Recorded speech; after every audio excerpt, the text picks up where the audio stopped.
We are very fortunate to have Dr. Pinto with us this evening to talk about strategic planning. As you all have read in your chapters for this week, talking about kind of strategic planning from start to finish. And Dr. Pinto has been largely responsible for the 21st Century Initiative, the update to UL's 2020 plan. And so I asked him to come speak about that, strategic planning in general, and really anything that he has to offer us from his point of view as an administrator at the university. And if it's all right with you, if they have questions as you go along. So please feel free to ask questions and engage. And I will turn the floor over to you, Dr. Pinto, and as much time as you'd like. Thank you very much. Appreciate it.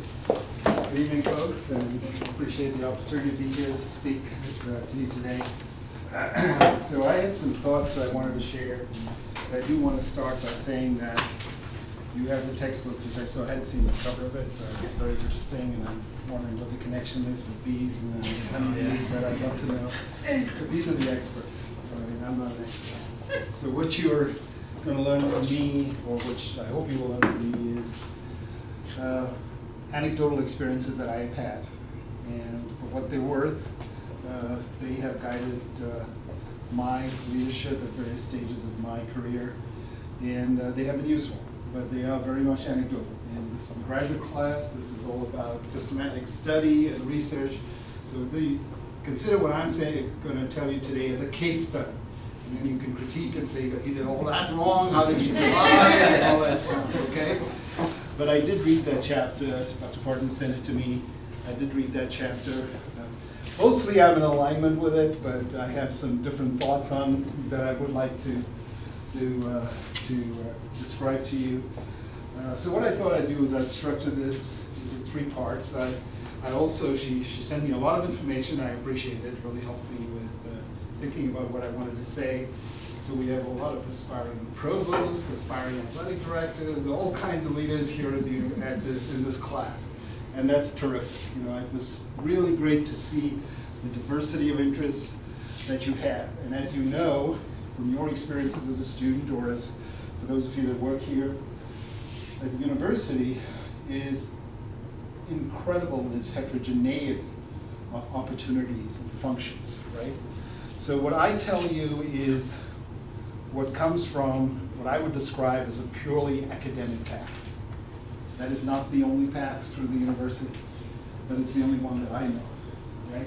So if you're, for example, interested in being the next athletic director at the University of Louisville, I won't tell Tim Jurich that because he doesn't want the competition, but that would be a different approach, a different culture, a different type of environment in which you may be doing strategic planning and execution of those plans. What I'm going to talk to you about is really what is at the core of the university, which is the academic core of our university. So I'm going to break this up into 3 parts. One, I'm going to give you my perspective on why it's important to plan, why it's important to have a strategic plan. That's number 1. Second, I will go through, as a case study, within a case study, the 21st century university plan that we are executing currently at this university, all right? I'll go through the process that we used. I'll critique it both positively and negatively based on what I believe in my experience is the right way to do it, or maybe the wrong way to do it. And then I believe there is some interest in knowing how I got to where I am right now. And so I'll open up for questions on that and answer any questions that you may have about my past. So we'll do that. So let me start with planning and why it's important. So in your book, there was a whole sort of framework for opening up the chapter, which talked about the various drivers, I think is the term they use, for strategic planning in universities. And they talked about the pressures of finances and all that stuff. Change the way universities are managed, bringing in business people on the board of trustees, and I hope all of you did your reading assignment. You know what I'm talking about? All right, because I read it, so you had better read it. So I will tell you that, so I've been in this business for 31 years. And I have seen the transition of leadership style across these 3 decades. So when you think about universities, you could think in that context of what were the drivers.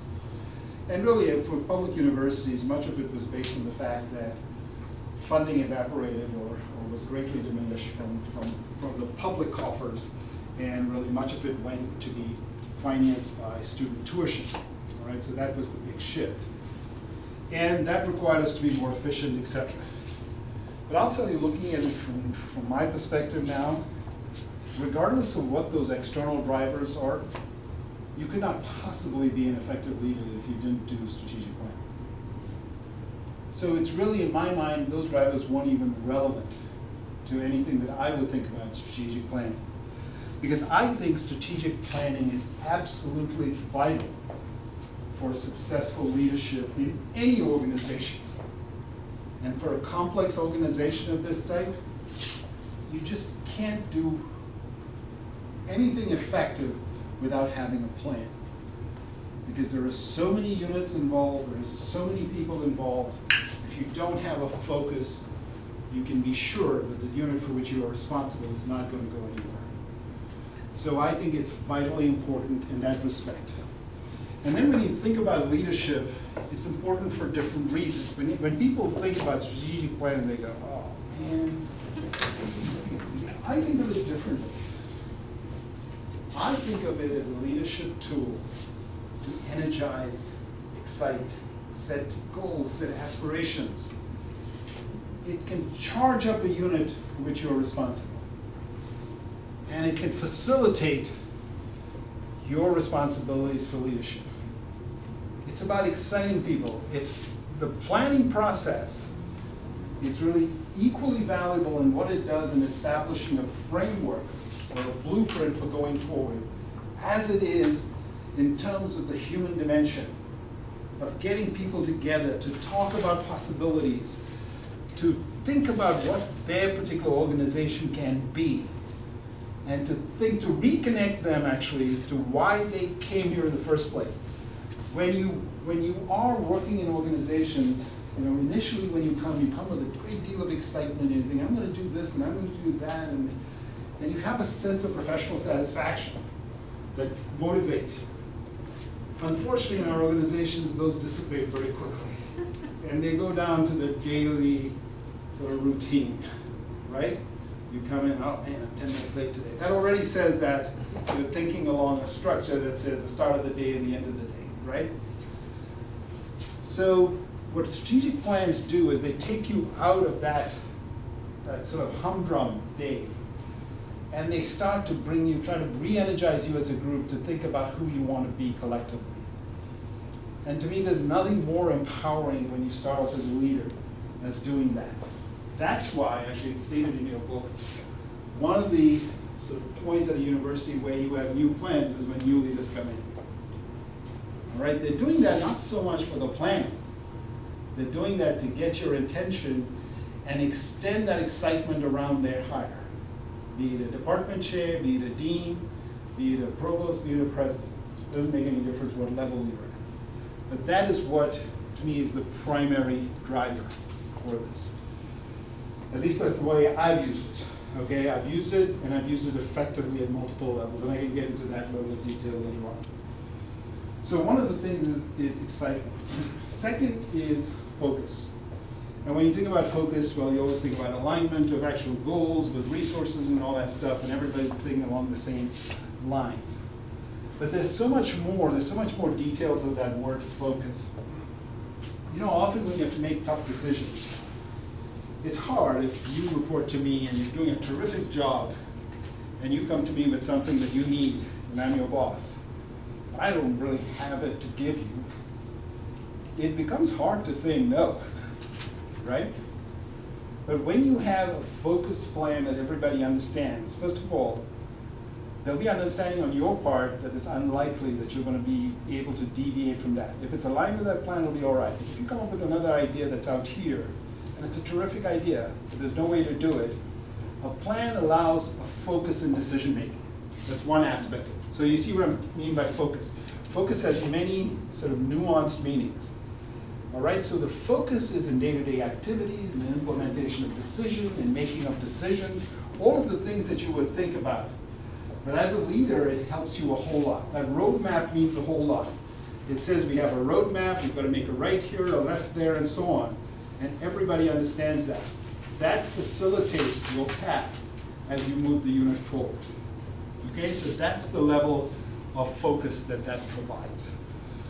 So in terms of the vital importance of planning, to me, those are actually the aspects that are most important. They are the focus and the excitement that that planning can generate.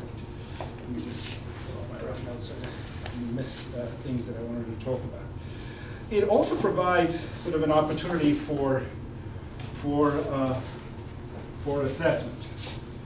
So, you know, there is the aspect that often when you're doing things, you're not assessing how well you're doing. And in order to determine where you want to go, you have to know where you've been and where you are, correct? So assessment becomes a really important part of the planning process. So those three aspects, I think, to me, are assessment is actually, that's the part where you have to sort of mix into the energizing and the visioning and the excitement of the future, because that's the part people don't like to do, quite honestly. And often when you're moving into an organization, particularly in academic units, there are often very weak plans, or no plans at all. And people are always extremely defensive about that, all right? So you've got to do, so the trick there in the leadership, and it really is a trick, is to get people excited so that those aspects that they are defensive about, they forget about. If you have the sort of the bent of mind that says, this is not about telling them how badly they've been doing, this is about motivating them to move to the next step. But you need the information to do that. So assessment of performance and assessment of where they are is a very important part of strategic planning as well. If there are any questions at any point, just interrupt me or just raise your hand, whatever the tradition is. So now in terms of sort of good leadership, I talked about sort of the upper level, but then there's the whole point of just running the operation. All right, running the operation, you have clearly defined priorities. Very important to have. If you don't have those priorities, you're not going to be able to function.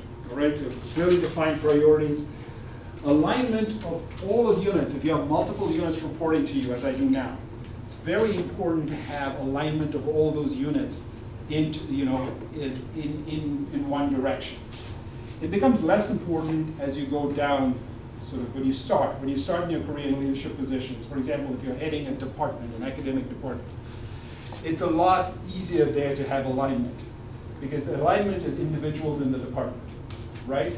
The alignment becomes important when you move up, because then you have independent units that could be moving in different directions. So that becomes incredibly important. And the third one is accountability. And I'll talk a little bit more about this later on in terms of when I talk about how you should execute on a plan and why accountability becomes so important. But accountability is a key aspect of what we do. So, how do we go about it? Now I'll talk. So that was importance of strategic planning in my view. Any questions or any suggestions? Yes, sir. And if you could just tell me your first name, that'd be great. My name's Jared. So I have a question about the alignment, actually. So if there are different departments or different colleges or at whatever level you're at, and if they're, you need to try to align them and they're moving in different directions, the process of aligning them is obviously going to take some time and possibly resources. Have you ever, or I'm sure you have, but could you provide an example of like an experience when they wouldn't align at all, and so you eventually had to kind of just... So alignment actually, the example that I can give you that I think is most important, and one that's important to universities, is the focus, and this seems like a big example, but the focus on the student. All right. So let's say you have various initiatives around the student, and it seems odd to say that in an academic environment, but it's a matter of culture. And depending on what type of university you're in, the focus may or may not be on students. And that varies greatly within a university, even if there's a focus of student from department to department or college to college. So what do I mean by that? Let's say, when I talk about a focus for students, what do I talk about? I talk about things like the quality of teaching, all right? Is the quality of our instruction at minimum at a standard at which we expect? And how are we driving to improve that? All right, that could be an example of a goal. And another one under students could be student success. All right, so student success parameter. So what are your four-year graduation rates? Okay, why are they that low? Or if they're high, why don't we tell others what you're doing? Now, if you think about that, most departments, if you go to them, then say, do you care about your students? Are you focused on your students? What do you think their answer is going to be? Yeah, of course. Of course it is. But then you ask them, what's your four-year graduation rate? You can go and ask your own department chair right now. Are you a graduate student? Don't do that. What's your four-year graduation rate? They may or may not be able to answer. I would bet they would be able to give you the answer. All right? That's the kind of alignment I'm talking about. Now we say, that's a metric that's going to be important to all of us. It's not enough for you to just say, I have the three best teachers in the college, therefore I'm student focused. Yeah, that's terrific. You just got lucky hiring those three people. But what are you doing deliberately in a planned way to improve the experience of the student? You see? So that's the kind of alignment. So, in most of these, the alignment is not like, I'm here flipping burgers and selling hamburgers and I'm here teaching students. That's not the alignment I'm talking about. You're all sort of broadly in that, but you're not specific enough in terms of quality metrics that matter to the university. And I'll talk a little bit about that alignment as you go from top to bottom, or from bottom to top. Okay, does that help? Yeah. Okay. So it's a subtle alignment usually, but it's more of a focus on a particular measure within that category. Okay? Thank you. Anything else on? Okay. I guess it would be better. I've been out of the classroom for so long, I should have written stuff down, right? Is it okay? Just ask me if you're not going to give them a test on this, are you? Did you prepare one? I'm sorry. That was part of your assignment. I'm more worried about you giving them a test. That's my test. I should have done that. Usually I'm pretty good about notes, but I've been out of the classroom so long, I just came here and gave a talk. So it's more like a seminar, I guess, is what you could think about it. Okay. So what about, how do you get a strategic planning process going? Again, it depends on the level at which you're operating. Okay. Early in your career, are some of you already administrators, already leading units? There you go. All right. So what level are you in right now? I'm at the dental school. I'm a full-time professor at the dental school. Oh, I see. I belong to Dr. Bradley. Okay, all right. That's right. You look very familiar. Now I remember having run into you at the meeting there. Okay. So if you're at that level, if you're a department head or a department chair, call them here, it's one type of planning process. If you're at a university level, it's a different type of planning process. But in my view, you can't really you can't take stuff from a book, take the theory and become a provost and do a successful plan, okay? You really have to do planning at the lower level, and if you have aspirations for administrative position, higher level, whatever your responsibility now, in terms of you're managing multiple people, try to get a framework or a plan to accomplish your objectives or to facilitate your leadership, all right, of that group. It doesn't even have to be a formal unit. Even if you are managing 3 people, think about it as at that level.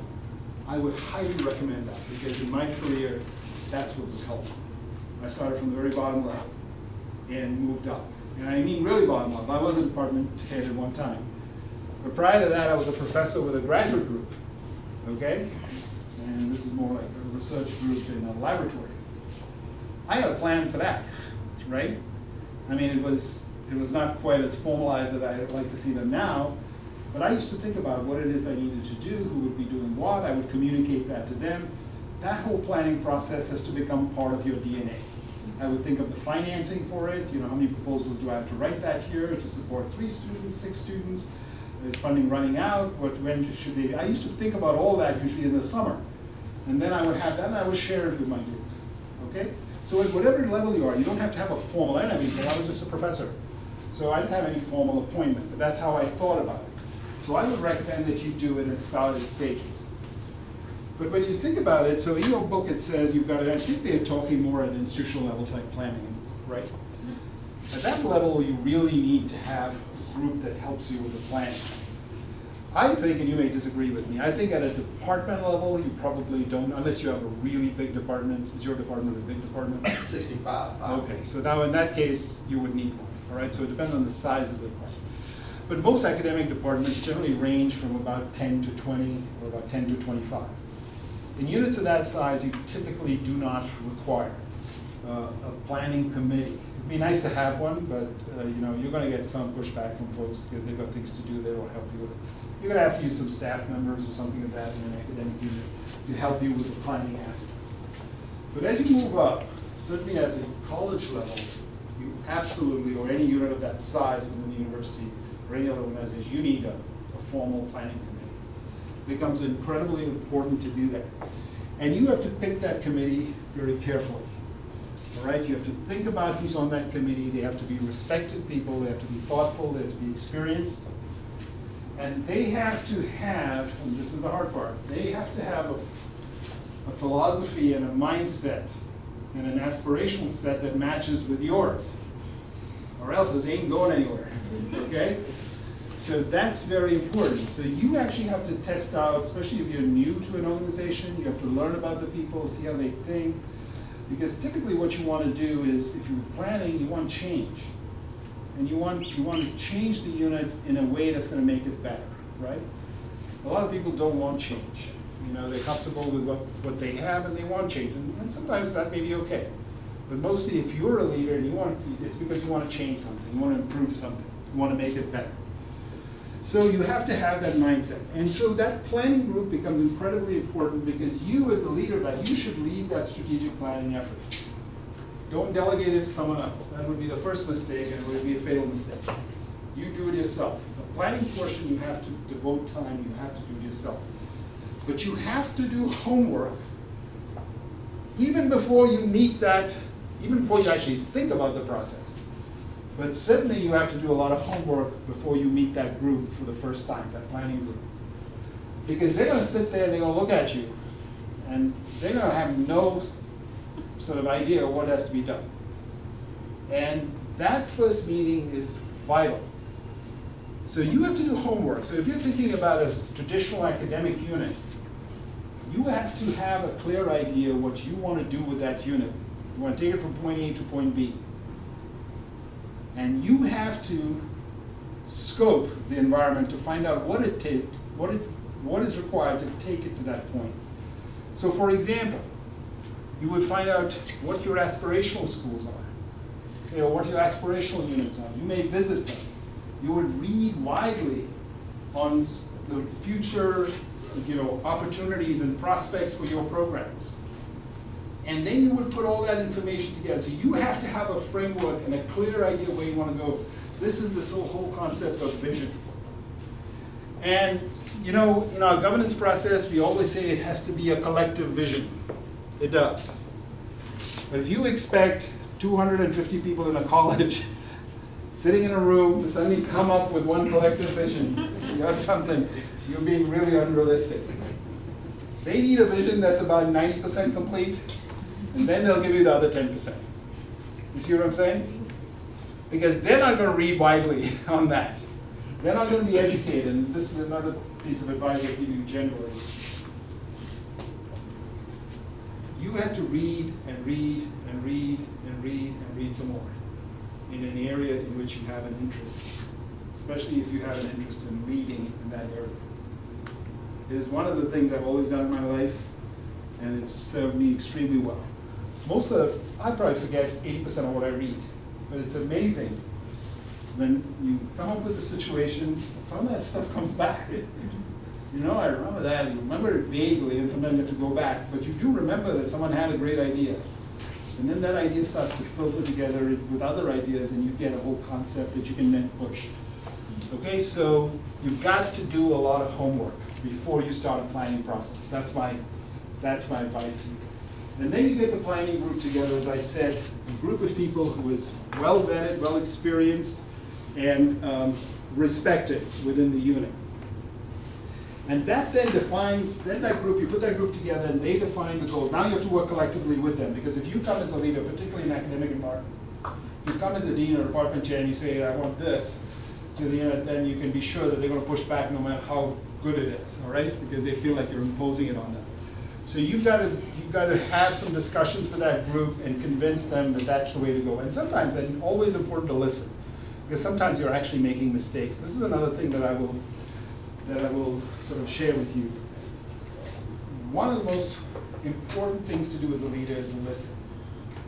It is absolutely, I can't overstate that. Because you can come with preconceived, particularly if you move from one unit to another, or one university to another, you come with some fixed ideas about what that university, what is good in that university, and feel like I have to impose that forcefully on this university. That actually is not a good idea. You have to find out what has happened at your current university, what their history has been, what they've done, and then think about whether this is going to fit. Sometimes you'll discover they already tried this 10 years ago, and it didn't work here for various reasons, right? So it's very important to listen. So listen to that group, and then once you have a framework, now you need to start to communicate, and whatever that process is, depending on the structure. Because now you have a clear idea of what you want to do. It's not all polished up, but you have a clear idea, and at least in terms of the framework. So this is the sort of the skeleton of the plan, and then you float that out. Okay, so communication is incredibly important at that stage. So the planning has to be clear in that. Now remember what goals I said. It has to be exciting. It has to evaluate things carefully. But most of all, it has to energize the whole group. So those elements have to be within the framework. So you can be sure that that's connected. That's where the committee, particularly if you're new to an institution, the committee becomes very valuable, because they'll tell you, this is a really strong area, that's another strong area. We invest in those will do really well. Okay? All right. So again, I said, so just to summarize what I said, you need a planning group. It has to be experienced. It has to be an experienced group. You've got to do a lot of homework first. You've got to really define for them what you as a leader have envisioned for the unit. Then you bring their input, listen to their input, adjust that, and then at that point you start to communicate it to the broader group as you launch the process. Now in terms of the whole process of, so this is what I just described to you is the launch of a strategic plan, all right? But now that launch could be such that it could be from the top to the down or from the bottom up. You still have to initiate it at a high level. So think of a college, such as this one. It has a dean's office, and it has and it has various departments, right? So now you get all your department chairs together with this committee, and you say, we're going to launch a planning process. Here's the framework that we've talked about. I want your input on it and all that stuff. So you have a good discussion, right? And you change that according to that discussion. But now you have a choice. As you flesh that out, you can flesh it out with the group at the top, and then say, this is what everyone has to follow. Or you can push it to the bottom and say, now, I want each of those departments to take this framework and in their context, start the strategic planning for their units. Which do you think is preferable in your opinion? Bottom up. Bottom up. Anybody for top down? No? I would have to agree with that. But you'll be surprised how rarely we do that.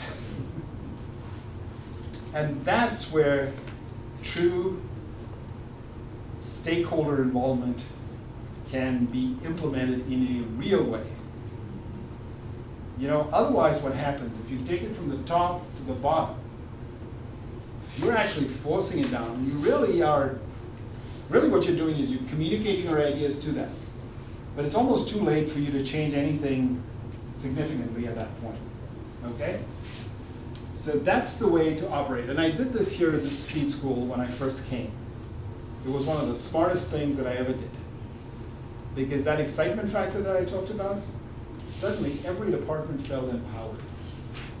It was amazing how it has changed the whole atmosphere around the planning process. people were suddenly, oh, because at first they thought I was just gonna push something down that I had, some preconceived notions of. I certainly had defined for them what I thought was important for engineering schools to aspire, for high-quality engineering schools to aspire toward.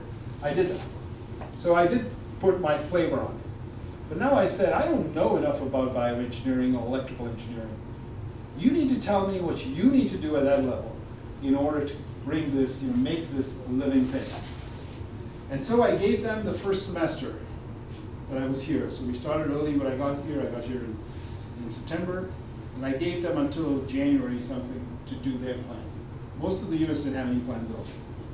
So the first thing I accomplished was, sort of instituting a culture of planning at the most elemental level within that college, which was the department. So that to me is the preference. Now when we did, and I'll go to the 21st Century University Plan, we didn't do it that way.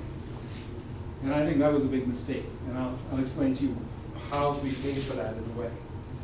But when you do this, now they actually have a plan, which they can actually implement on their own. You see that? That's the beauty of it. But then what you do is we take it up to the next level. So in a college, it goes up to the dean's level. And now you start to take that, see what the common elements are. Now you start to see strengths, areas of strength. You build out areas of strength, areas of interest. You start to build those out. Okay? And the rest, what you do is you tell them, well, that's important to you. You continue to pursue that, but you need to have this alignment. Something else that's incredibly important that I forgot to jot down in my notes, and which is also was a thing that I thought was very important and something that I did that I felt was a smart thing to do. This came from my experience in my previous institution. So when you're in an organization of this size, often you're not aware of what's going on at the top. Okay, correct. Unless you read the Courier Journal these days. That aside, in most normal cities, newspapers don't care too much about what universities do. All right? So, you don't really know what's going on. But I'll tell you, a provost and a president have goals assigned to them.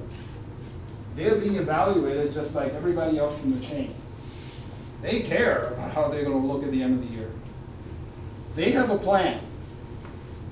It's the university plan. Your plan, at whatever level you are, should always align with the plan above you. Absolutely essential. Otherwise, you're just wasting your time. All right? So that's the reason, and I should have started with this, that's the reason it's important for the dean in a college to provide that initial framework. Because what we did on that framework is we looked at the 2020 plan, but we didn't. It was not just that plan.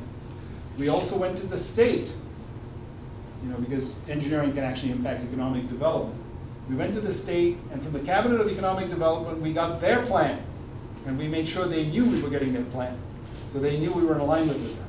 And I'll come back to this again later on in terms of building stakeholder interest and support for your plan. But you bring those in and you provide that framework at the top. So always, if you're at this level, always look up first in defining that framework. Okay? So the alignment has to be with that